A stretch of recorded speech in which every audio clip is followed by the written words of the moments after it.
Opa, tudo bem? Como você está? Estamos aqui mais um dia. Hoje nós vamos começar a carta de Tiago. Vamos ler os capítulos 1 e 2. Eu já li aqui a carta de Tiago antes e, cara, que livro sensacional. Muitas e muitas coisas aqui que nós podemos tirar para a nossa vida, né? Na verdade, a Bíblia inteira a gente tira coisas para a nossa vida.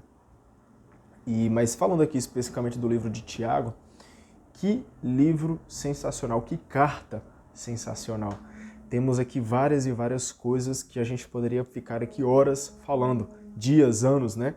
Falando. Hoje nós vamos ler os dois primeiros capítulos, 1 e 2, tranquilo? Abra aí a sua Bíblia, abra o seu coração, deixe o Espírito Santo entrar em você e que a gente possa entender aqui da forma que Ele quer, da forma que Ele deseja. Então vamos dar início aqui no capítulo 1 da carta de São Tiago. Tiago, servo de Deus e do Senhor Jesus Cristo, às 12 tribos espalhadas pelo mundo, saudações.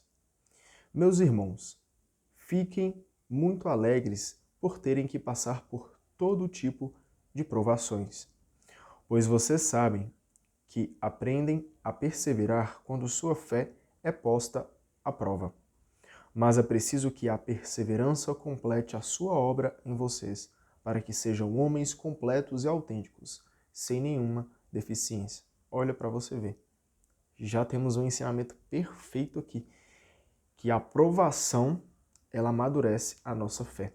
Até trazendo aqui a explicação que a Bíblia traz sobre esse assunto, diz o seguinte: o cristão se alegra não por ter provações, ou seja, provação é difícil, provação é complicado, justamente já tem esse nome, né? Prova, provações. Então a gente não se alegra não por causa das provações, mas porque elas o ajudam a descobrir o sentido e o valor do testemunho de sua fidelidade a Deus e a Jesus Cristo.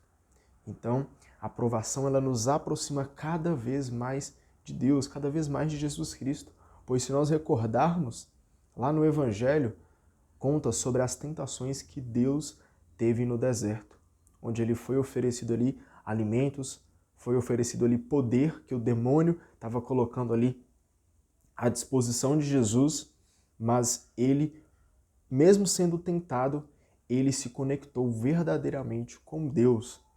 Em nenhum momento ele caiu nas provações. Então, olha para você ver. A gente está cada vez mais tendo a oportunidade, até mesmo quando nós estamos ali no meio das tribulações, mas todas as oportunidades é para nos aproximarmos cada vez do Senhor. Deixar essas coisas de lado, deixar as coisas ruins desse mundo de lado e estar cada vez mais próximo de Cristo. A aprovação abala o entusiasmo infantil, romântico e descompromissado, fazendo o cristão perceber que a fé é compromisso que exige sérias transformações na pessoa e no contexto social em que ela vive. Então, seja firme nas provações, porque ela amadurece a sua fé, cada vez mais próximo e mais íntimo de Jesus. Voltando aqui agora para o capítulo 5. Se alguém de vocês tem falta de sabedoria, que peça a Deus, e Ele a dará, porque é generoso e dá sem impor condições. Então olha para você ver. A sabedoria é um dom gratuito que vem de Deus. Peça e Ele lhe dará. Quando o rei Salomão pediu a sabedoria para Deus, Deus a deu a ele gratuitamente. Então peça sabedoria a Deus. Porém, olha para você ver no versículo 6 adiante.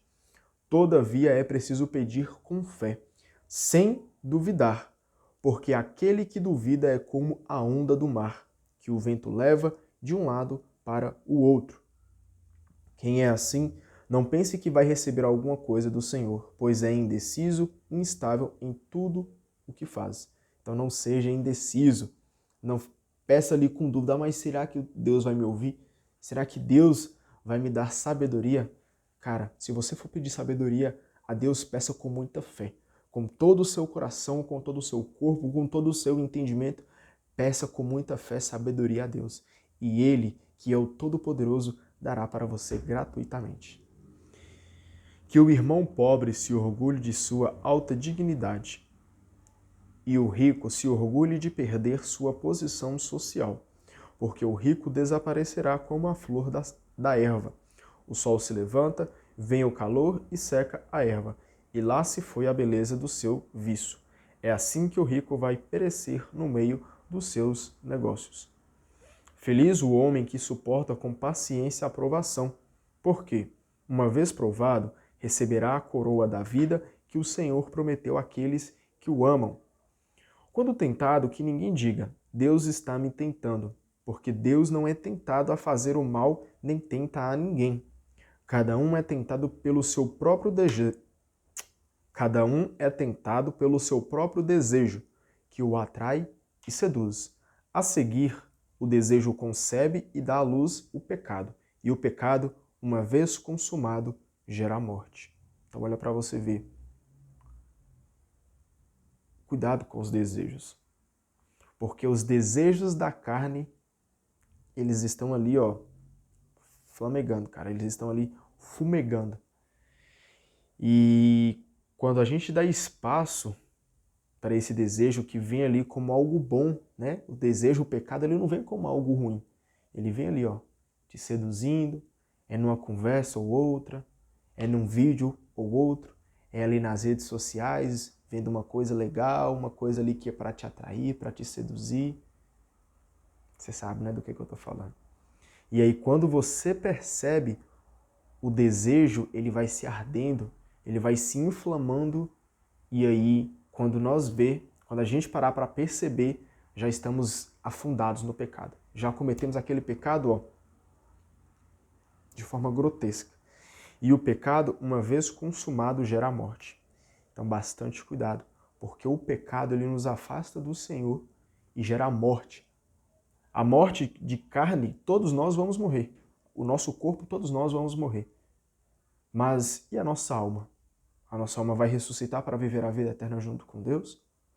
Ou nós deixaremos ser mortos por causa do pecado?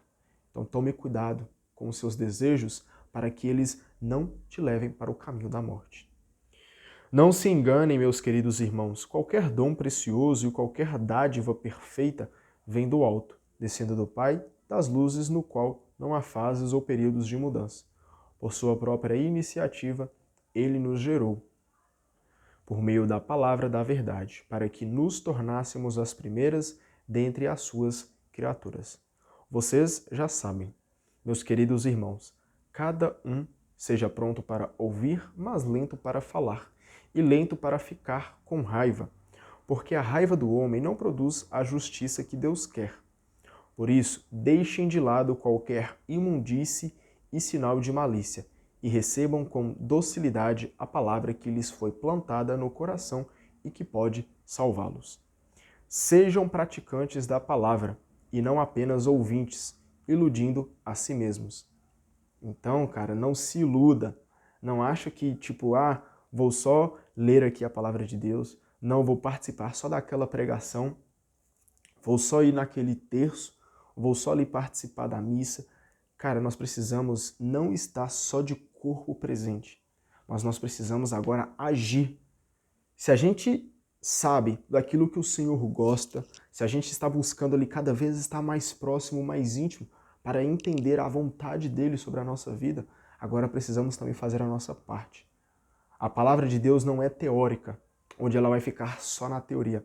A palavra de Deus deve ser vivida, deve ser colocada em prática. Sejam praticantes da palavra. Então vamos parar de ficar só na teoria e vamos partir para a ação. Não só falar, mas agir. Quem ouve a palavra e não a pratica é como alguém que observa no espelho o rosto que tem desde o nascimento. Observa a si mesmo e depois vai embora, esquecendo a própria aparência. Mas quem se concentra numa lei perfeita, a lei da liberdade, e nela continua firme, não como ouvinte distraído, mas praticando o que ela manda, esse encontrará a felicidade no que faz. Se alguém pensa que é religioso e não sabe controlar a língua, está enganando a si mesmo, e a sua religião não vale nada. Religião pura e sem mancha diante de Deus, nosso Pai, é esta: socorrer os órfãos e as viúvas em aflição, e manter-se livre da corrupção do mundo. Capítulo 2. Queridos irmãos, não misturem com certos favoritismos pessoais a fé que vocês têm em nosso Senhor Jesus Cristo, Senhor da Glória. Por exemplo, entra na reunião...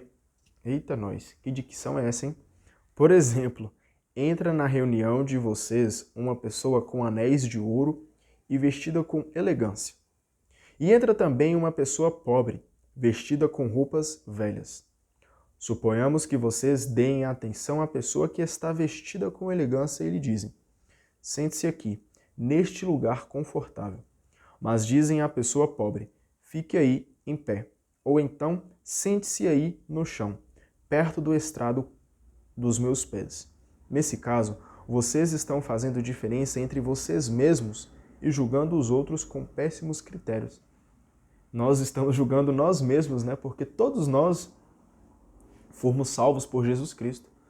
Nós viemos de o mesmo lugar, que é das mãos de Jesus. Mas e agora? A gente vai ficar julgando, apontando ali, fazendo as nossas preferências? Não, porque fulano ele tem um poder aquisitivo melhor, porque ele é rico, ele merece o melhor lugar, aquele que é pobre, não deixa ele de lado. Não, cara, igualdade. O Senhor nos ensina que nós todos somos iguais. E a gente precisa entender que Ele é justo. Ele salvou a todos, não só alguns, mas Ele salvou a todos. Então, presta atenção, cara. Ouçam, meus queridos irmãos, não foi Deus quem escolheu os que são pobres aos olhos do mundo, para torná-los ricos na fé e herdeiros do reino que Ele prometeu àqueles que o amam? E, no entanto, vocês desprezam o pobre. Ora, não são os ricos que oprimem a vocês e os arrastam perante os tribunais? Não são eles que difamam?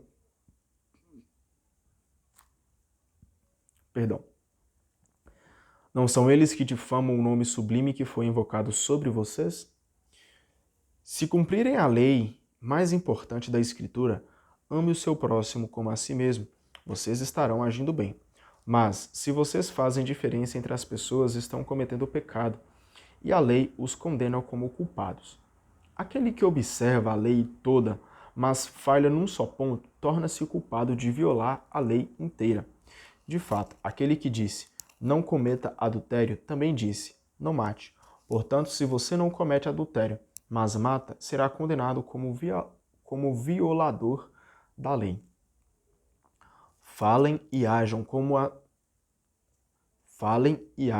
pessoas que vão ser julgadas pela lei da liberdade, porque o julgamento será sem misericórdia para quem não tiver agido com misericórdia. Os misericordiosos não têm motivo de temer o julgamento. Meus irmãos, se alguém diz que tem fé, mas não tem obras, que adianta isso? Por acaso a fé poderá salvá-lo? Por exemplo, um irmão ou irmã não tem o que vestir e lhes falta o pão de cada dia. Então alguém de vocês diz para eles, vão em paz, se aqueçam e comam bastantes. No entanto, não lhes dá o necessário para o corpo. Que adianta isso? Assim também é a fé. Sem as obras, ela está completamente morta. Então nós vemos aqui que o amor não é só teórico. O amor, ele é ativo.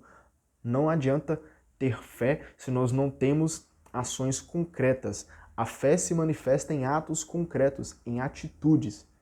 Então, vamos agir, vamos colocar em prática o nosso amor ativo, o nosso amor verdadeiro a Deus acima de todas as coisas e ao próximo como a nós mesmos. Vamos parar de ficar na teoria e vamos partir para a ação. Alguém poderia dizer ainda, você tem a fé e eu tenho as obras. Pois bem, mostre-me a sua fé sem as obras e eu, com as minhas obras, lhe mostrarei a minha fé. Você acredita que existe um só Deus? Muito bem. Só que os demônios também acreditam e tremem. Insensato, quer ver como a fé sem as obras não tem valor? Quando nosso pai Abraão ofereceu o filho Isaque sobre o altar, não foi pelas obras que ele se tornou justo? Vocês podem perceber que a fé cooperou com as obras dele e que pelas obras essa fé se tornou perfeita. E assim se cumpriu a escritura que diz: Abraão acreditou em Deus e isso lhe foi creditado como justiça. E Abraão foi chamado amigo de Deus. Como vocês estão vendo, o homem é justificado pelas obras e não somente pela fé. Do mesmo modo, a prostituta Raabe, ao dar hospitalidade aos mensageiros e ao fazê-los voltar por outro caminho, não foi ela justificada pelas suas obras? De fato, do mesmo modo que o corpo sem o espírito é cadáver, assim também a fé. Sem as obras, ela é cadáver. Então nós precisamos parar de ficar só na falácia e começar a ter atitudes verdadeiras que comprovam que nós somos verdadeiramente fiéis a Deus. Parar de ficar só aqui e começar a trabalhar. Amém? Obrigado pela tua presença. Deus te abençoe muito. Um beijo e um abraço para você. Até amanhã. Tchau, tchau.